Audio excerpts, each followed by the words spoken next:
Very good morning, student. Today we'll discuss about ozonolysis of alkene for aldehyde and ketone.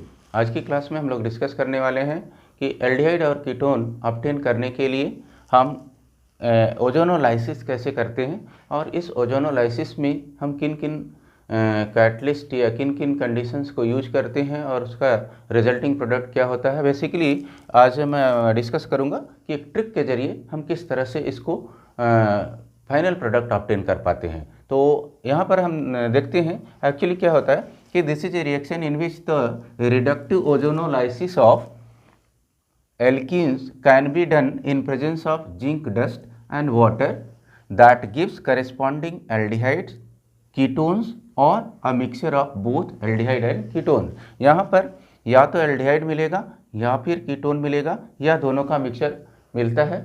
जब हम इसका reductive ozonolysis करते हैं तो ओजोनोलाइसिस की ड्यूरिंग यहाँ पर क्या होता है कि हमारे पास ये डिपेंडिंग अपॉन उस किस तरह का एल्कीन लिया गया है उस तरह से हमारा प्रोडक्ट मिलता है। यहाँ पर अगर हम देखें तो होता क्या है कि बेसिकली ये it is observed that ethylene that is ethene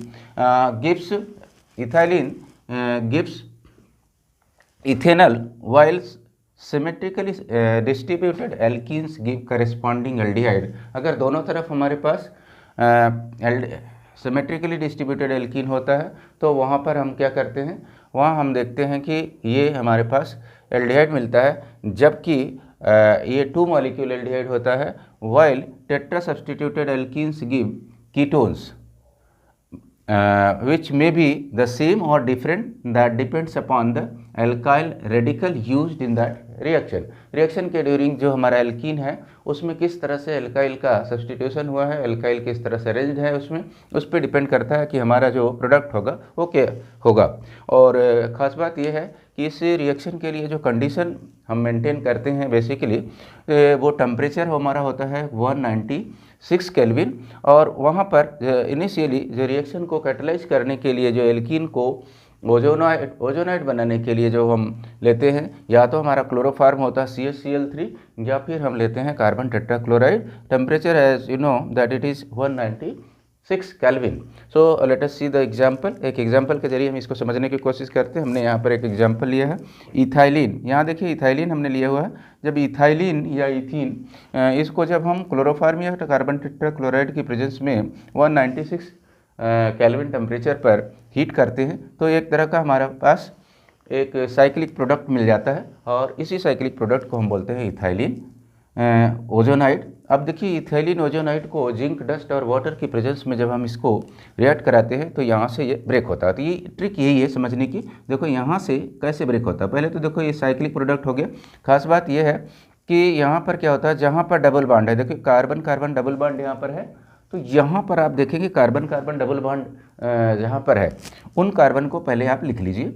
और आपके पास देखिए ओजोन जो हमारे पास होता है, ओजोन क्या करता है, अब हम यहाँ पे चूँकि ओजोन से रिएक्शन करा रहे हैं, यहाँ पर देखिए O3 हमने लिया हुआ है।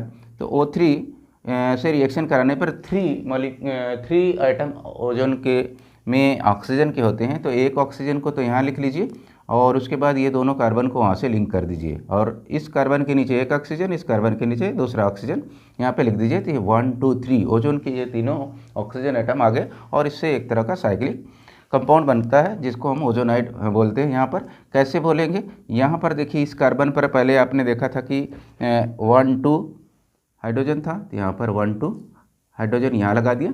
सिमिलरली यहाँ पर भी 1 2 हाइड्रोजन आपने यहाँ लगा दिया। अब यहाँ पर 2 हाइड्रोजन यहाँ पे आ गया। अब ब्रेकिंग करने के लिए हम क्या करेंगे, देखो यहाँ से ये यहाँ से टूटता है, ये देखिए ये this is and this is. अब ये दोनों यहाँ से ब्रेक हो जाते हैं। जब ये ब्रेक होते हैं तो आपने देखा कि क्या हो रहा है, HC डबल बॉन्ड H कैसे डबल बॉन्ड हो गए, इस कार्बन की ये वाली वैलेंसी फ्री हो गई। तो यहाँ एक बॉन्ड है तो ये वाली वैलेंसी ऑक्सीजन की डबल वैलेंसी होती है, यहाँ से ब्रेक हो जाने की वजह से तो ये ऑक्सीजन डबल बॉन्ड के साथ यहाँ पर अटैच हो जाता है कार्बन से, तो ये हो जाता है HC डबल बॉन्ड OH। तो ये ऐसे ही इधर भी है सेम, देखो HC डबल बॉन्ड OH ये हो गया, इधर भी HC डबल बॉन्ड OH। तो इस तरह से 2 मॉलिक्यूल ऑफ मिथेनॉल मिलता है हमें। तो इस तरह से, और जो बचा हुआ हमारा जो ओजोन है, दिस ओजोन का जो एक ऑक्सीजन एटम होता है दिस वन, ये जिंक के साथ में कंबाइन कर लेता है, तो क्या बना देता है, ये हमारा बना देता है जिंक ऑक्साइड ZnO बना देता है। इसी तरह की सिमिलर रिएक्शन सारे में होंगी। तो आपके पास एक हमारे पास मिथेनॉल मिल गया। मैं कुछ और एग्जांपल को लेता हूं आपको समझने के लिए, ताकि इजी हो जाए कि किस तरह से प्रोडक्ट मिलता है। तो कोई भी तरह का आप एल्कीन यहाँ पर यूज कर सकते हैं। मैं यहाँ कुछ और लेता हूँ, आपको ये समझ में आ जाएगा कि इस तरह से कौन कौन से एल्कीन के लेने पर क्या क्या प्रोडक्ट मिलता है। हम 2-3 एग्जाम्पल के ज़रिए इसको समझाने की कोशिश करते हैं, ताकि इसमें किसी भी तरह की कोई दिक्कत ना हो। और बेसिकली ये जो हमारा यूज कर रहे हैं मेथड, ये एल्डिहाइड और कीटोन जो कॉमन मेथड है प्रिपरेशन करने के लिए, ये वहाँ यूज किया जाता है। एल्कीन से हम किस तरह से यूज करते हैं, एल्कीन से किस तरह से एल्डिहाइड और कीटोन दोनों बना सकते हैं, एल्डिहाइड अकेले बना सकते हैं, कीटोन अकेले बना सकते हैं, या ये दोनों का मिक्सचर हम ऑब्टेन कर सकते हैं डिपेंडिंग अपॉन कि प्रोडक्ट टेकन। तो हम यहाँ पर एक एग्जांपल लेते हैं। देखिए मैंने यहाँ पर लिया हुआ है C डबल बॉन्ड, मैं यहाँ ले लेता हूँ, एक CH3 यहाँ लगा देता हूँ। आप ज़रा देखें यहाँ पर कि ये हमारे पास क्या है, अब हमारे पास ये हो गया, this is propene, this is propene, ये हमारे पास एक प्रोपीन है। और इस प्रोपीन को हम क्या करते हैं, सबसे पहले इसको मैं यहाँ ले लेता हूँ CCl4 carbon tetrachloride, temperature is 196 kelvin.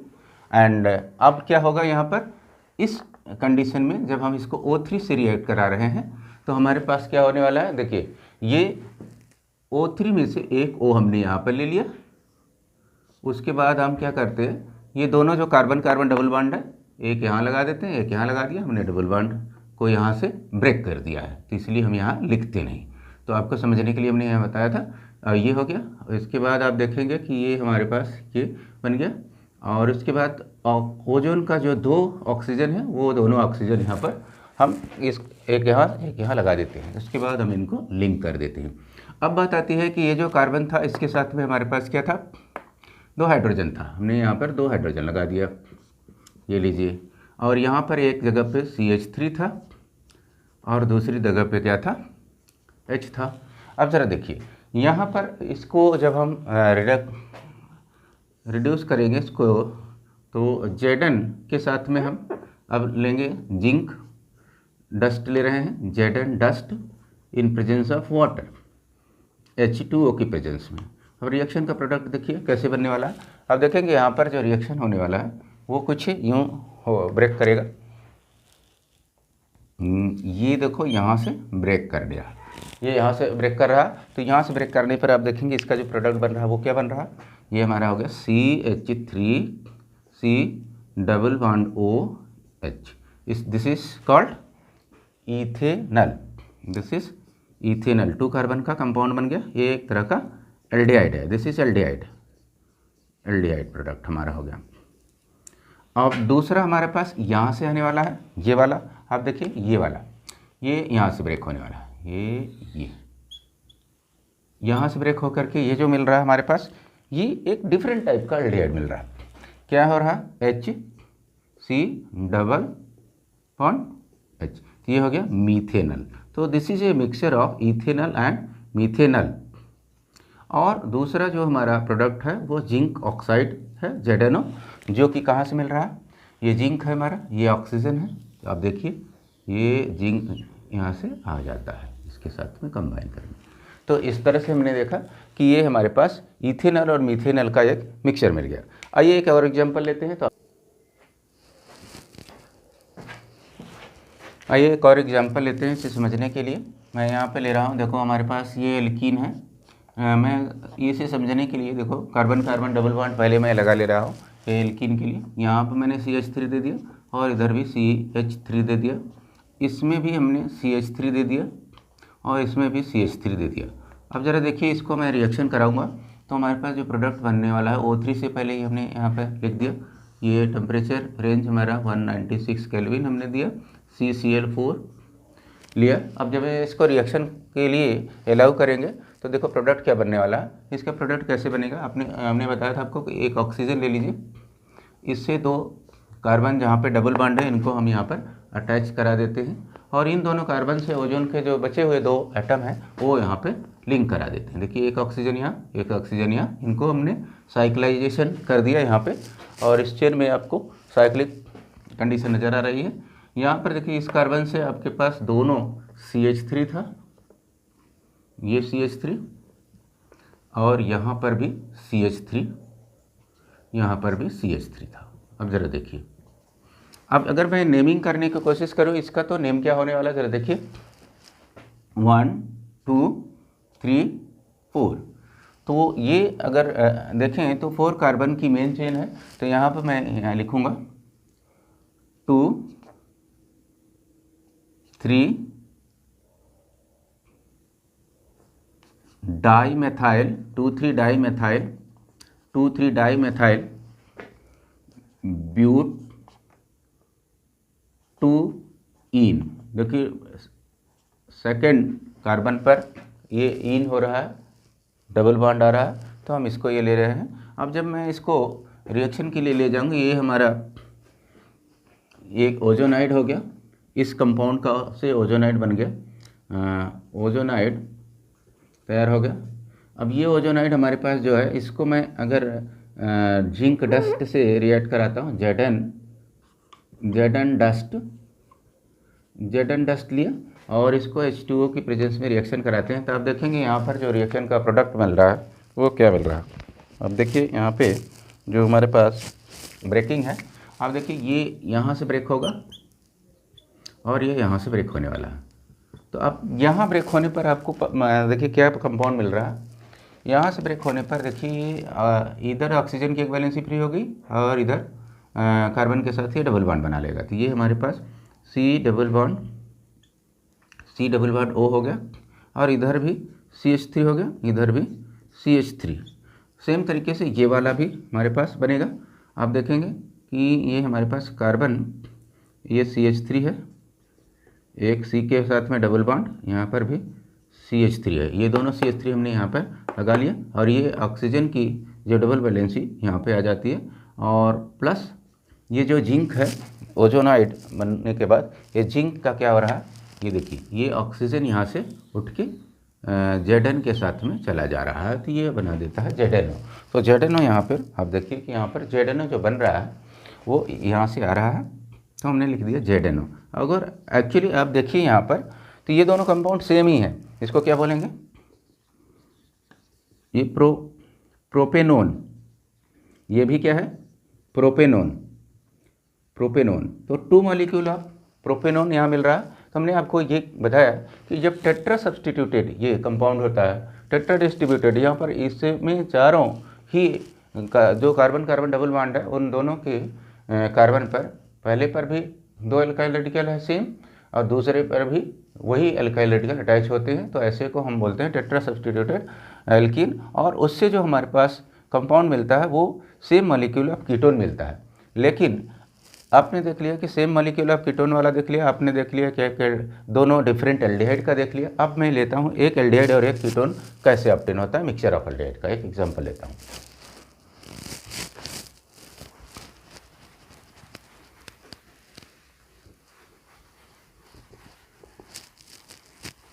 यहाँ पर मैं एक लूँगा कंपाउंड जहाँ पर आप ये समझ पाएंगे कि एल्डिहाइड और कीटोन दोनों साथ साथ में कैसे मिलते हैं।